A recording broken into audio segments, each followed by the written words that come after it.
Imagina un auto capaz de superar la velocidad del sonido. No un avión, no un misil, un auto con 4 ruedas y un piloto sentado al volante, 1228 kilómetros por hora sobre la superficie del planeta.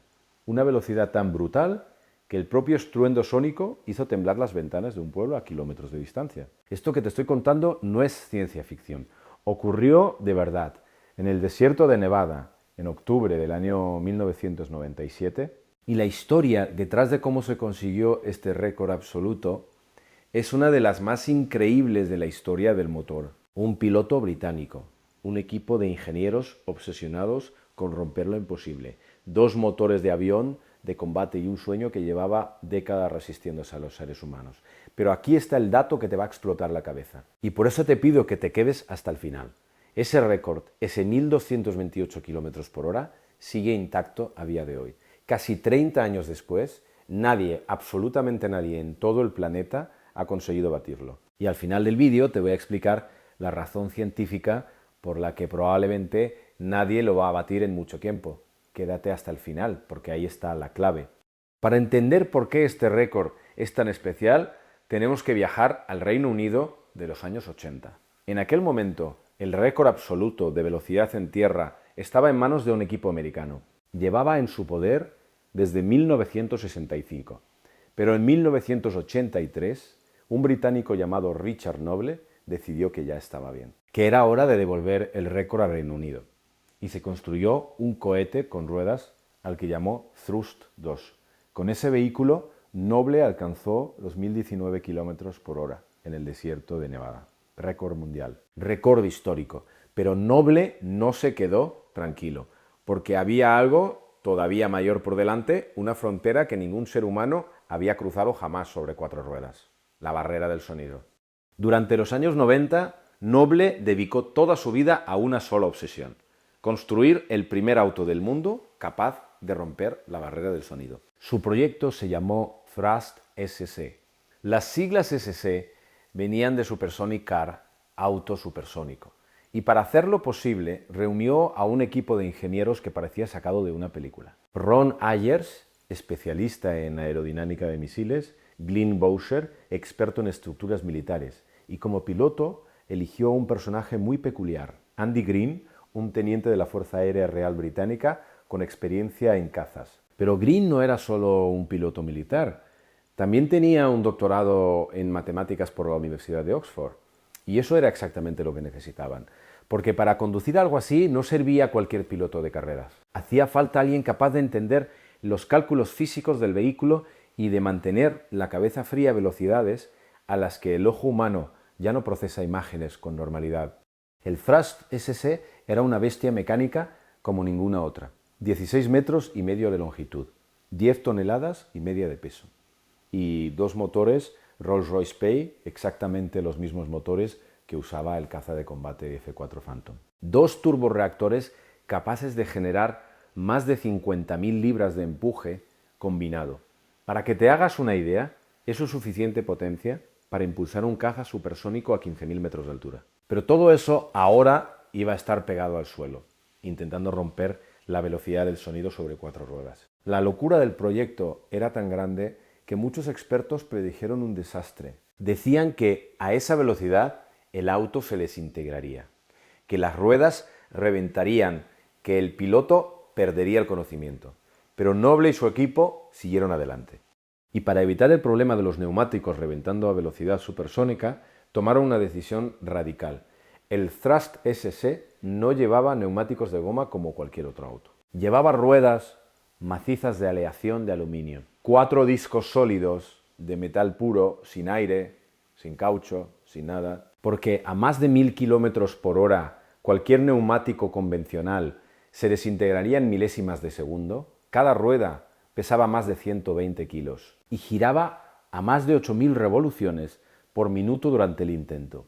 Una velocidad de rotación a la que la fuerza centrífuga puede hacer estallar el metal. Antes de continuar, si te está pareciendo apasionante todo esto, no olvides darle al botón de suscribirte. Cada vídeo que subo es una historia como esta. Récords increíbles, máquinas imposibles y datos que muy poca gente conoce sobre el mundo del motor. Tu suscripción me empuja a seguir investigando estas historias para ti. Vamos a continuar. El lugar elegido para el intento de récord fue el desierto de Black Rock, en Nevada, Estados Unidos. Un gigantesco lago seco con una superficie plana y dura, perfecta para alcanzar velocidades extremas. Y a finales del verano de 1997, todo el equipo del Trust SC se trasladó a Nevada con el monstruo. Pero no iban a estar solos en el desierto, porque al mismo tiempo y a pocos kilómetros de distancia, un equipo americano dirigido por Craig Breedlove, leyenda viva del récord de velocidad, también estaba intentando ser el primero en romper la barrera del sonido. Breedlove había sido 5 veces poseedor del récord absoluto durante los años 60 y ahora, ya con 60 años de edad, quería volver a la gloria con un auto llamado Spirit of America. La carrera estaba en marcha. 2 equipos, 2 países y solo uno de los 2 iba a entrar en los libros de historia.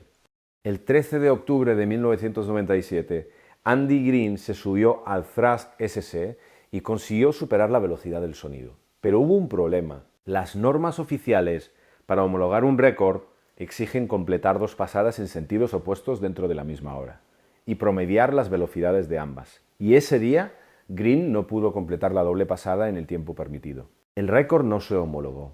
La frustración fue enorme. Habían roto la barrera del sonido, pero oficialmente no contaba. Tenían 2 días para repetirlo, y entonces llegó el 15 de octubre, el día que cambió la historia. A las 9:15 de la mañana, Andy Green completó la primera pasada a una velocidad de 1.223 km por hora. Tenía menos de 1 hora para hacer la pasada de vuelta. Mientras el equipo en tierra trabajaba a contrarreloj, rellenando combustible y revisando neumáticos, el reloj corría.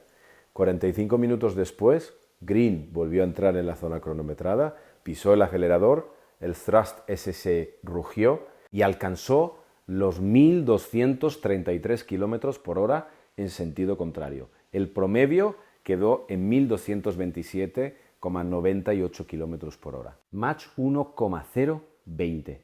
Por primera vez en la historia, un vehículo terrestre había superado oficialmente la velocidad del sonido y el estruendo sónico se escuchó a kilómetros de distancia.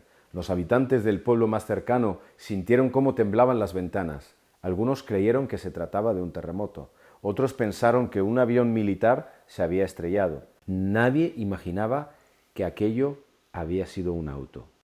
Para que entiendas la locura de esa cifra, te voy a dar una comparación.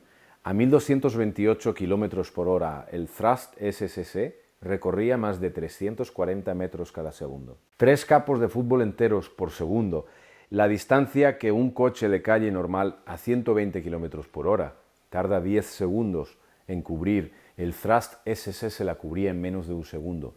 Y todo eso con un humano dentro, sintiendo las vibraciones, viendo el horizonte deformarse y aguantando una presión psicológica que probablemente solo unos pocos pilotos militares han experimentado. Andy Green se convirtió aquel día en el primer y único ser humano que ha conducido un vehículo a una velocidad superior a la del sonido sobre el suelo.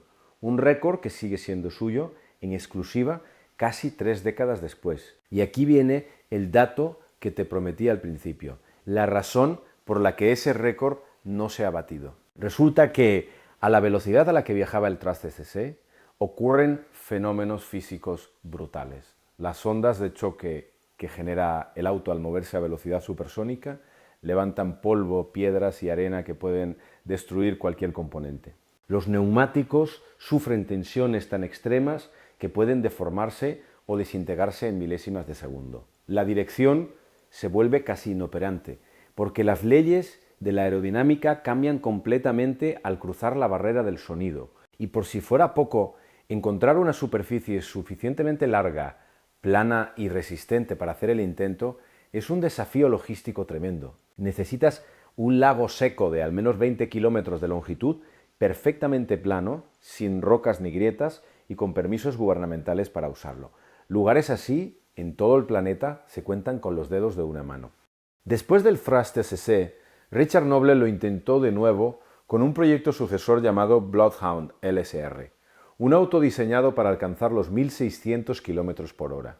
Llevaba años en desarrollo con millones de libras invertidas. Pero el proyecto se quedó sin financiación.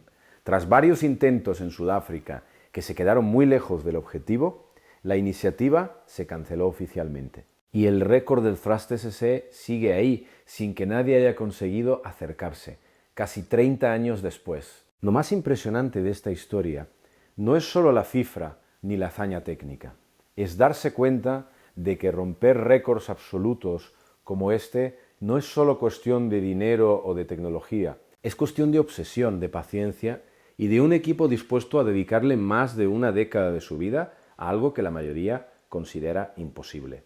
El Thrust SSE sigue exhibido hoy en el Museo del Transporte de Coventry, en Inglaterra. Cualquier persona puede ir a verlo, ponerse delante de esa enorme bestia metálica con 2 motores de caza y pensar que en su interior hay un trozo de historia única que probablemente seguirá invencible durante mucho tiempo. Si te ha gustado este vídeo, dale al botón de suscribirte para no perderte el siguiente, porque vamos a hablar de un auto tan pequeño que cabía dentro de un ascensor. Nos vemos en el próximo.